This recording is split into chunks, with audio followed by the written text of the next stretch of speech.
अक्सर बाहर से देखने पर सब कुछ बहुत नॉर्मल लगता है।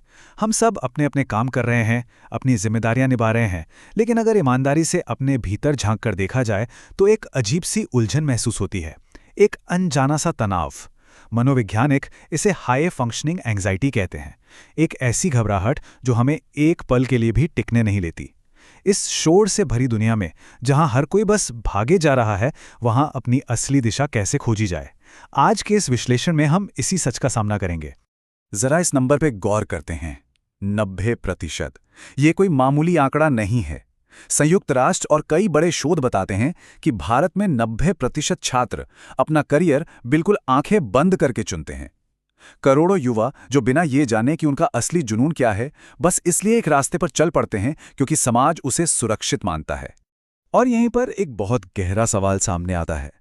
क्या हम वाकई अपनी जिंदगी का कोई सपना जी रहे हैं, या फिर हम सिर्फ किसी और का बनाया हुआ गेम खेल रहे हैं?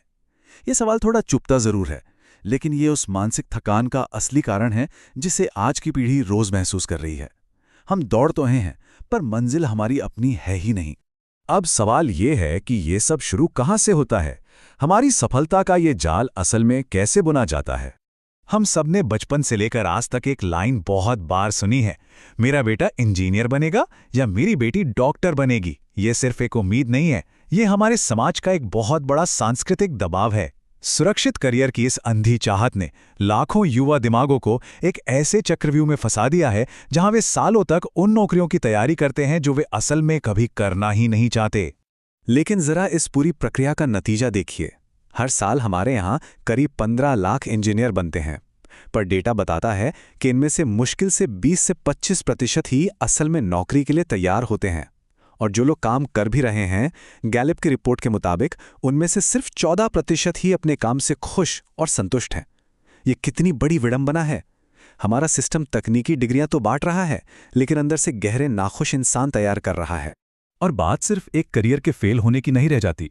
कोटा जैसे शहरों में जहां छात्र अपने परिवारों की जीवन भर की जमा पूंजी का बोझ लेकर आते हैं, वहां एक अजीब सा भावनात्मक दबाव जन्म लेता है। हमने इतना कुछ दांव पर लगाया है, अब तुम्हारी बारी है इसे लौटाने की। इस अपराध बोध को छात्र इतनी गहराई से महसूस करते हैं कि एक छोटी सी असफलता भी उन्हें ऐसा महसूस कराती है जैसे उन्होंने पूरे परिवार को बर्बाद कर दिया हो। चलिए मान लेते हैं कि कोई इस सिस्टम से लड़कर एक अच्छी नौकरी पा भी लेता है, लेकिन वहां भी एक नया डर इंतजार कर रहा है। नैस्कॉम और दूसरी रिपोर्ट्स बताती हैं कि भारत के 68% आईटी प्रोफेशनल्स इस गहरे खौफ में जी रहे हैं कि आर्टिफिशियल इंटेलिजेंस कहीं उनकी जगह ना ले ले। जिस काम को सीखने में उन्होंने अपनी पूरी जवानी लगा दी, वो अब एक एल्गोरिदम के हाथों खतरे में है। इस भयानक थकान और भविष्य के डर से बचने के लिए हम एक ऐसे रास्ते की तरफ मुड़ते हैं जो असल में सिर्फ एक छलावा है, हमारी डिजिटल दुनिया। जब हम घंटों तक शॉर्ट्स या रील स्क्रॉल करते हैं तो वो कोई टाइम पास नहीं होता। विज्ञान की भाषा में इसे शॉर्ट वीडियो एडिक्शन या एसवीए कहते हैं। स्क्रीन के पीछे बैठे एल्गोरिदम हमारे दिमाग के रिवॉर्ड सिस्टम को पूरी तरह हैक कर लेते हैं। हर स्वाइप पर मिलने वाला वो डोपामीन, ये बिल्कुल किसी नशे की लत की तरह काम करता है। हमारी एकाग्रता छोटे छोटे टुकड़ों में टूट जाती है और हम चाहकर भी उस लूप से बाहर नहीं आ पाते। डिजिटल दुनिया का ये वार बहुत गहरा है। एक तरफ इंस्टाग्राम है जहां हर किसी की जिंदगी एकदम परफेक्ट और चमकती हुई दिखती है। दूसरी तरफ लिंक्डइन है जहां सबके सब हाइपर प्रोडक्टिव बने हुए हैं, नई नई सफलताएं हासिल कर रहे हैं। लेकिन असलियत तो ये है कि स्क्रीन के इस पार असली इंसान बैठा है, जो बर्नआउट से जूझ रहा है, जो अंदर से थका हुआ है। हम रोज अपनी उलझी हुई असलियत की तुलना दूसरों की इस फिल्टर वाली परफेक्ट दुनिया से करते हैं और खुद को और कमजोर महसूस करते हैं। इस सब का अंतिम परिणाम क्या होता है? एक ऐसी महामारी जो कोई वायरस नहीं बल्कि हमारी अपनी जीवन शैली लेकर आई है। अत्यधिक मानसिक थकान और अकेलापन। अगर कभी बहुत ज्यादा अकेलापन महसूस होता है तो ये आंकड़े सुकून दे सकते हैं कि ये सिर्फ किसी एक इंसान की समस्या नहीं है। 43% शहरी लोग खुद को अकेला मानते हैं। चंडीगढ़ के किशोरों पर हुई एक रिसर्च में तो ये आंकड़ा 62% था। ये कोई व्यक्तिगत हार नहीं है, ये पूरी की पूरी पीढ़ी की एक सिस्टमैटिक समस्या है। इस अकेलेपन में हम सब साथ हैं। ऑथर कैल न्यूपोर्ट ने इस मानसिक थकान की बहुत सही वजह बताई है। समस्या कोई एक ऐप या कोई एक वेबसाइट नहीं है। असली मुद्दा ये है कि हर रोज हर पल दर्जनों चमकीली चीजें हमारा ध्यान खींचने की कोशिश कर रही हैं। वे हमारे मूड को अपने हिसाब से चला रही हैं।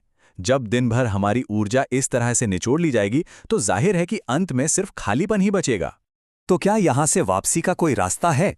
बिल्कुल है, लेकिन शुरुआत अपने खुद के दिमाग पर वापस नियंत्रण पाने से करनी होगी।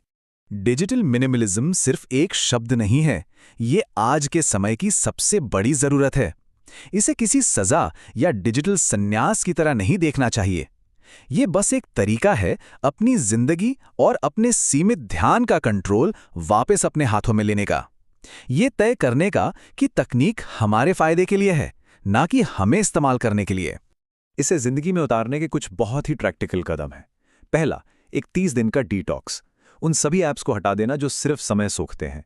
दूसरा, 1 स्क्रीन रूल, मतलब अगर टीवी देख रहे हैं तो फोन हाथ में नहीं होगा, काम कर रहे हैं तो कोई दूसरी स्क्रीन नहीं होगी।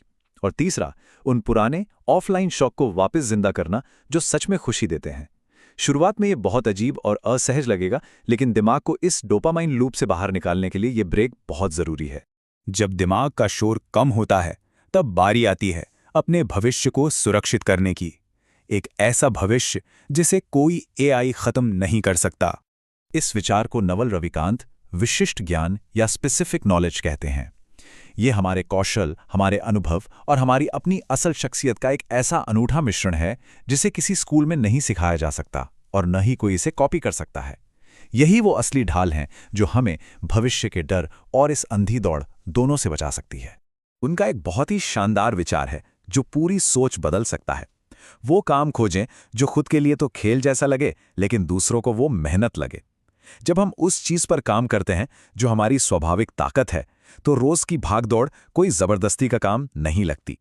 हम उस क्षेत्र में इसलिए आगे निकल जाते हैं क्योंकि हम उसे मजे के लिए कर रहे हैं और बाकी सब सिर्फ मजबूरी में। इसका सीधा सा मतलब यह है कि हमें उस पुरानी घिसी-पिटी एजुकेशनल कन्वेयर बेल्ट से नीचे उतरना ही होगा। आज दुनिया में क्या ट्रेंड कर रहा है उसके पीछे भागने के बजाय अपनी असली जिज्ञासा का पीछा करना होगा। अपने अलग अलग स्किल्स को मिलाना होगा। जैसे अगर कोडिंग आती है और डिजाइन का शौक है तो दोनों को जोड़कर कुछ नया बनाना होगा। और सबसे जरूरी बात, ये एक लंबा गेम है। यहाँ रातों रात कुछ नहीं बदलता, बस लगातार सीखते रहना होता है। तो इस पूरे विश्लेषण का सबसे गहरा सच यही है कि सफलता के वो पुराने नक्शे अब गलत साबित हो चुके हैं। हमें अपनी दिशा खुद तय करनी होगी। अंधेरे से बाहर निकलने का नया रास्ता कोई और नहीं बनाएगा, ये रास्ता हमें खुद बनाना होगा। छोटे छोटे कदमों से, हर दिन के अनुशासन से और अपने आप से एक ईमानदार वादा करके। थिंक विद रवि चौहान के इस मंच से यही प्रयास है कि हम सब मिलकर एक शांत और केंद्रित जीवन की ओर बढ़ें। इस उलझन भरे सफर में कोई भी अकेला नहीं है। एक बड़े भाई की तरह हम मिलकर इन सवालों के जवाब ढूंढेंगे और इस शोर में अपनी आवाज को बचाए रखेंगे। अब जाने से पहले एक बात सोचने लायक है।